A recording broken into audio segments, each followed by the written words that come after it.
From the 1980s to the 1990s, the drug epidemic cost millions of lives and billions of dollars. The use of crack cocaine exploded on the streets of South Central Los Angeles, increasing violence and crime all over the city. The incarceration rate increased as the homicide rate grew exponentially. The decade of dreams actually began over 40 years ago with Pastor Tommy Barnett to reach the lost and broken of Los Angeles. This dream flowed over into a young man named Matthew Barnett. It's not about us, it's about helping others while you hurt. Who wanted to love and serve people who were hurting.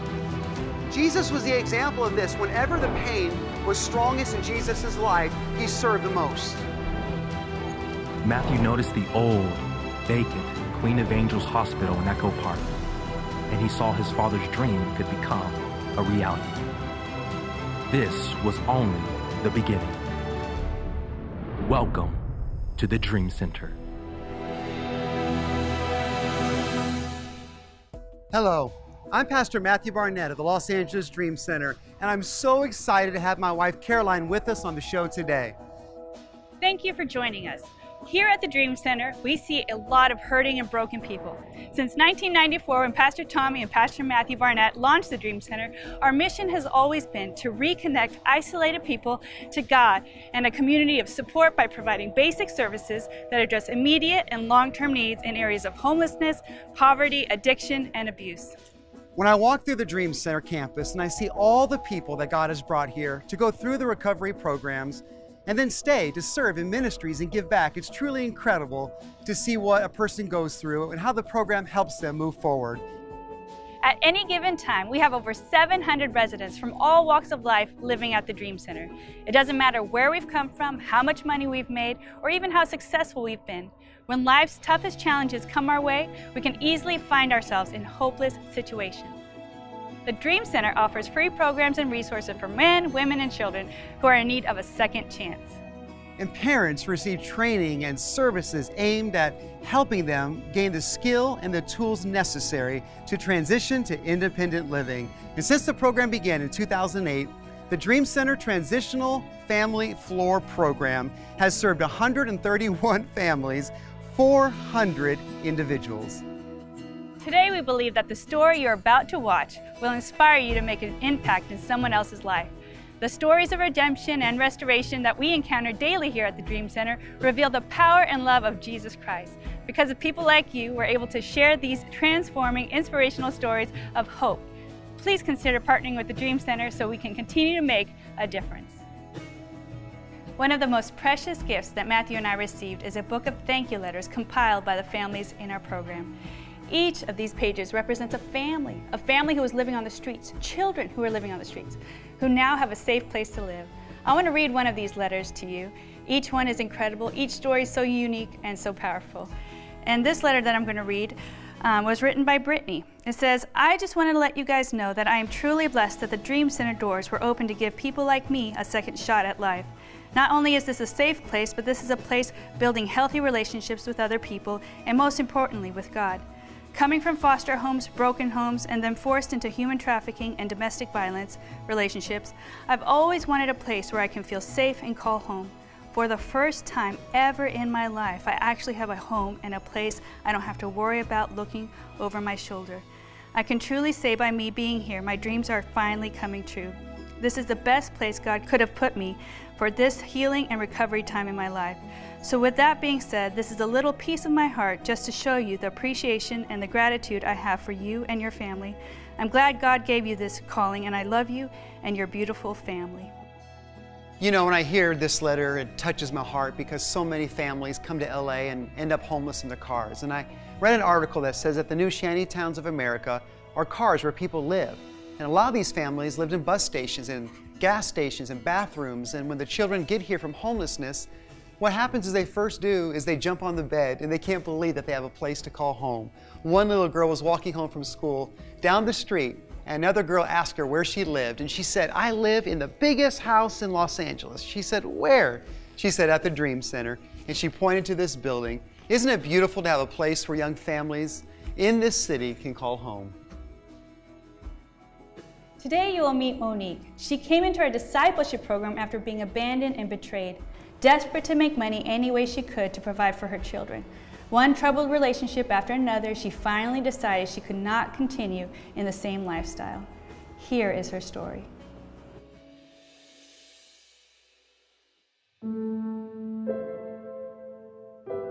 My name is Monek Lima, and I'm 28 years old. I was born in Sacramento, California. My childhood was kind of really dysfunctional. My dad passed away when I was 6, so that father figure was out of my life. My mom was diagnosed paranoid schizophrenic. It was me and my brother were kind of left to fend for ourselves. My mom ended up leaving the state with me and my brother, and they found us in front of a church. Child Protective Services had taken us from her mom and contacted my grandmother at that time and said, you have 3 days to come get the kids or they're gonna be permanently displaced into foster care. We stayed with my grandmother for a while, but as time passed, I slowly seeing that she didn't have her stuff together. We didn't get along, we fought a lot, and I used to run away all the time. When I got into high school, I was actually a pretty good kid. I would always spend the night at my friend's house, and then their moms became like my mom because I didn't have a mom, or she just wasn't there. And so I found relationships with my friends' moms and stuff like that, and they were always people that I pictured I wanted to be like, or as the type of mom that I would want to be. I got into some trouble at school in the 9th grade.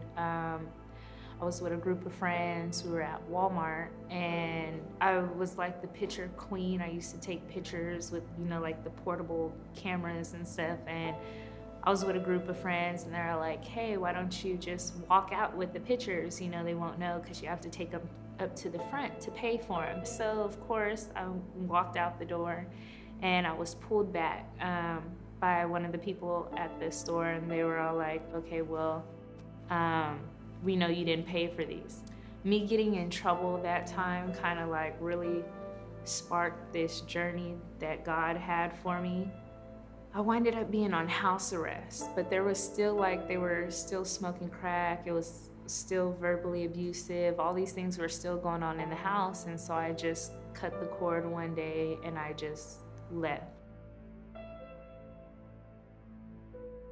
I went to church one day. My friend used to go to church. Her and her grandmother used to go to church all the time. So I'm you know what? There's something missing in my life. I don't know what it is, but it's missing. And so I went to church one day, and this prophet, pastor, he was prophesizing over everybody. And I remember just saying to myself, I wish he would say something to me. And I thought it in my head, I didn't say it out loud, and he was all you, come here. And he laid hands on me, and he's all you're gonna influence a lot of women one day. And I just started crying. And at that time, I didn't know exactly how that was gonna, what was gonna happen after that. But I went home that night. I came home, and my brother had told me he was on the floor crying, and I asked him, I said, what's wrong? And he's all that her boyfriend had put his hands on him, had hit him. And at this time, I was just kind of fed up with it. And I remember going into the living room, and I'm you know what? I was if you ever touch my brother again, I will kill you. And I just walked out, and my brother, as I was walking out, my window was by the sidewalk, and he put his head out and he said, sis, don't leave me. And I didn't know what to do, so I'm like, come on, bro, let's go. So both me and my brother went to this receiving home. And after a couple of days of being there, this is like the first time we've ever been split up. They split us up. They told me, they're like, hey, we found a place for you. We're going to take you to a home. And when I got to the front office, there was a probation officer there who then took me to juvenile hall. Where do I go from here? Like, I'm no longer in a group home. I felt like, okay, I'm free, I'm out on my own. I was still missing something in my life. I got my own apartment, I had my own car, but everything kind of spiraled real fast. Like, I stopped going to work because I wanted to have fun. When I got out and I didn't have the structure, the people behind me, I started doing drugs, smoking weed, to popping ecstasy pills. I used to sell those for a little while I got out. I always came back to my grandmother because she was the only one I knew. She was the only thing closest to my dad. She is my dad's mom. She told me that she wanted to leave her boyfriend, and I was like, okay, well, let's go. So we winded up leaving to go to Florida.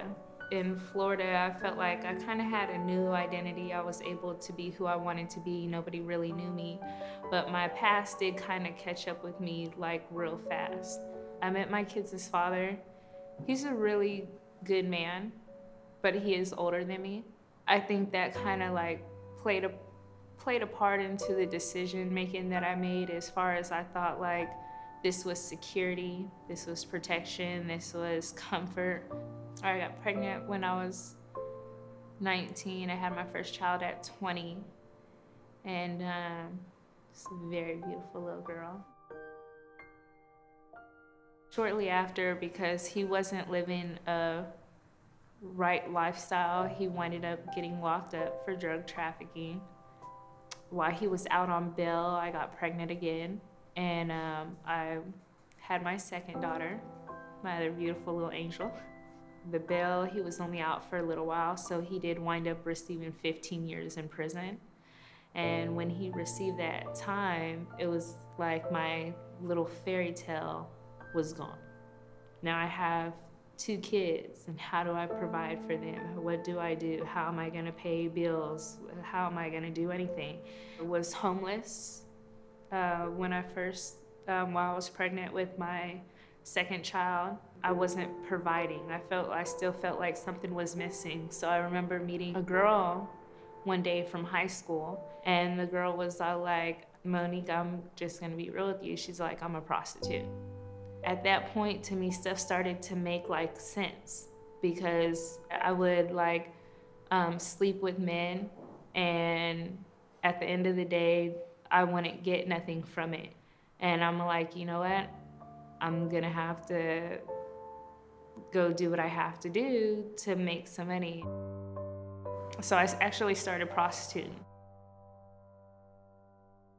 I think in that case, God kind of like always had his hand on me, to where like when I tried to walk the street or something, that nobody would pick me up. I winded up leaving my kids again with their cousin, and I went to Atlanta to become a stripper. My drug habit started to get like out of control, because I would literally be spending like $50 to $60, up to $100 at days on just weed and cocaine. I winded up going to Vegas to try to prostitute again.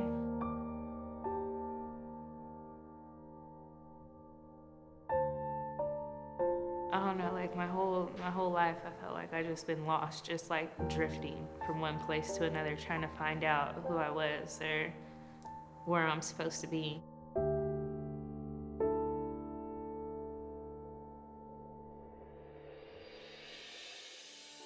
Despite our past and the mistakes that we've made, God knows us so deeply and sees us as beautiful creations. Monique had hardships growing up, losing loved ones, living with a grandmother addicted to drugs, and later she made bad decisions in order to survive. God stood by Monique faithfully. He is a Father that will never leave us. And even though Monique's life started out on a wrong path and chaotic, she learned to lean upon God and found strength in His foundation. Isn't it amazing that God loves us that much? He will never turn his back on us. He will never fail us. And something Monique struggled with, something we all struggle with, is feeling worthy, worthy of love, worthy of another chance, worthy of good things happening to us. But God knows exactly how many hairs are on our head. He knows our path and he knows our worth. The Lord is faithful, ready to rebuild us and the broken relationships that we've endured.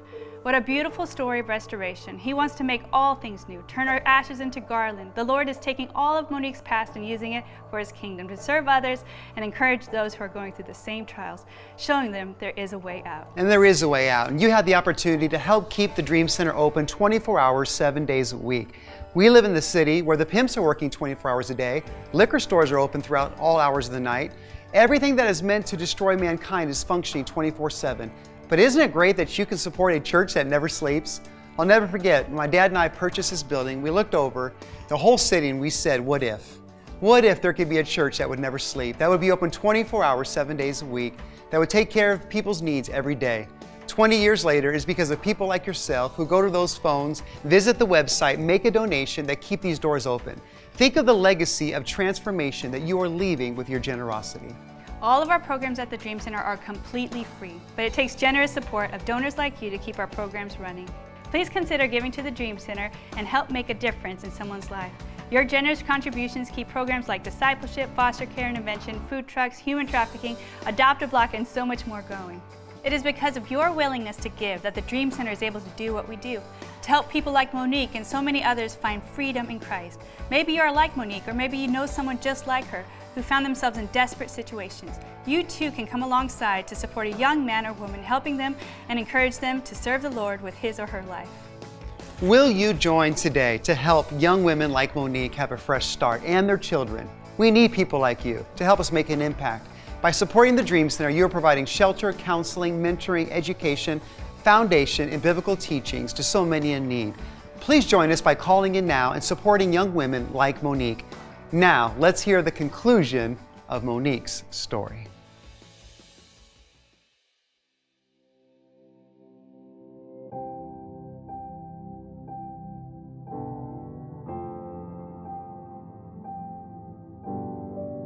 And I decided that I'm tired of living this lifestyle, and I prayed and I prayed to God, and there was the bus station across the street.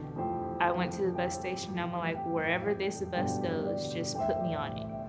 And they're like, okay, we have a bus going out to Los Angeles. And I was all like, okay, just put me and my kids on it. It landed smack dab in the middle of Skid Row. And I remember just thinking to myself, where did I end up? Jesus, what are you doing right now? This is not where I was supposed to go. And I was staying at the URM, the Union Rescue Mission down there, and the Dream Center has a bus that comes serve down there every Sunday. I started getting on this bus and going to church.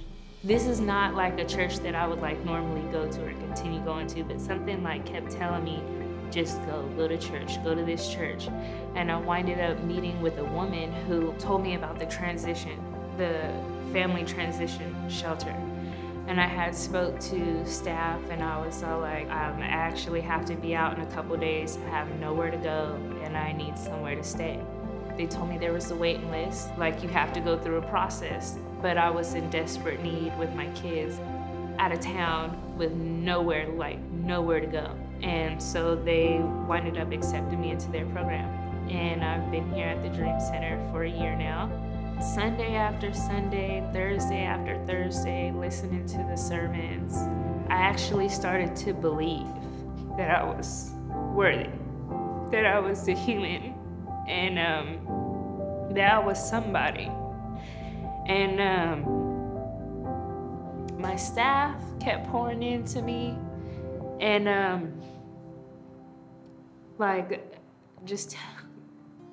they just praying over me and speaking life into me. And I had this still, I would say I was really grateful, but then I had this spirit of these people are just not who they say they are. they can't be who they say they are. All the things I've been through, like, there's still people like this alive or around. And I ended up leaving and trying to work things out with my kids' father. And that's when I knew that I was supposed to be here. And I called them back and I asked them if they would accept me back into their program. And they're like, yes, you can come when you want to come back. And I remember like thinking to myself, like, why would you accept me back into your program after the person that I was when I first got here? And it completely changed my outlook on people, on God, on life, that there are people loving, that love you, that care about you. Again, Thursday after Thursday, Sunday after Sunday, I become this woman that nobody has recognized when I first got here. I do have a joy in my heart. I'm happy and I'm proud of myself that I came this far, that I've gotten to where I am. And I know it's nothing but God's grace and His mercy and His love, and He wanted to show me through the least likely people that I would ever think that He's alive. I've been able to go to school, and I'm studying to be a CNA.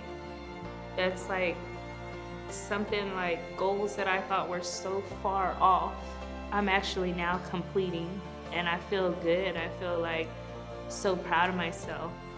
I received a call from a friend who went through and successfully transitioned out of this program.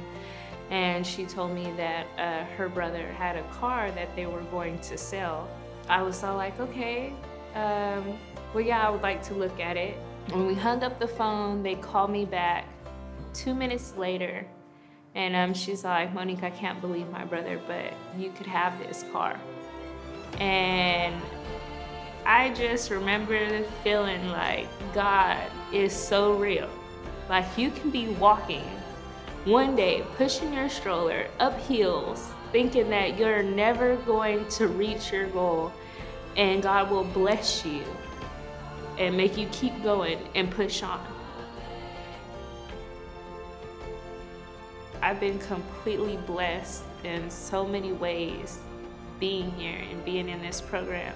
It means to be worthy of love, to be loved. And I know God loves me, and He's completely showed that to me through this place and through the people that He has surrounded me by.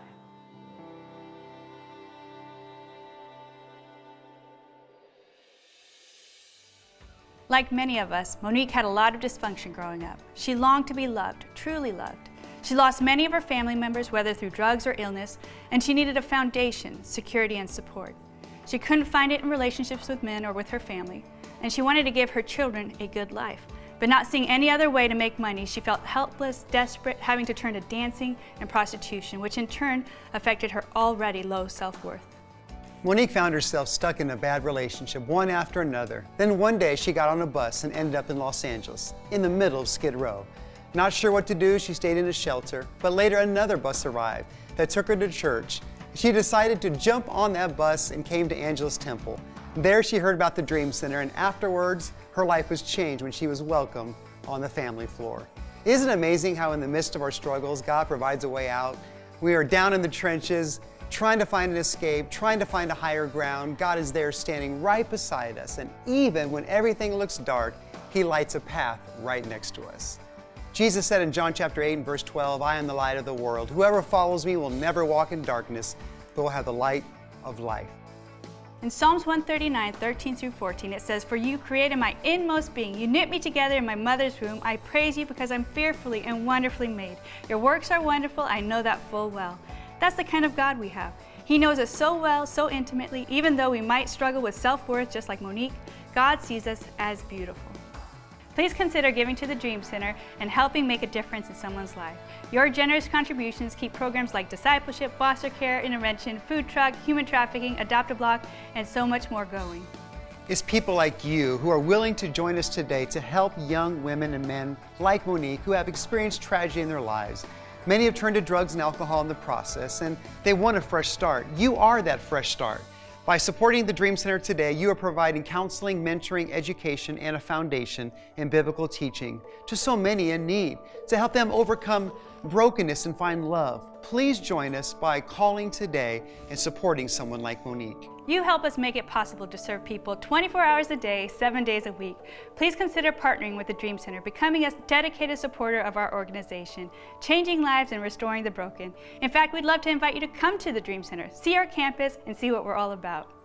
Thank you so much for watching, and please join us next week for another powerful story of hope and transformation. You will continue to see how your support impacts the lives of so many people. Come and see what God is doing right here at the Dream Center.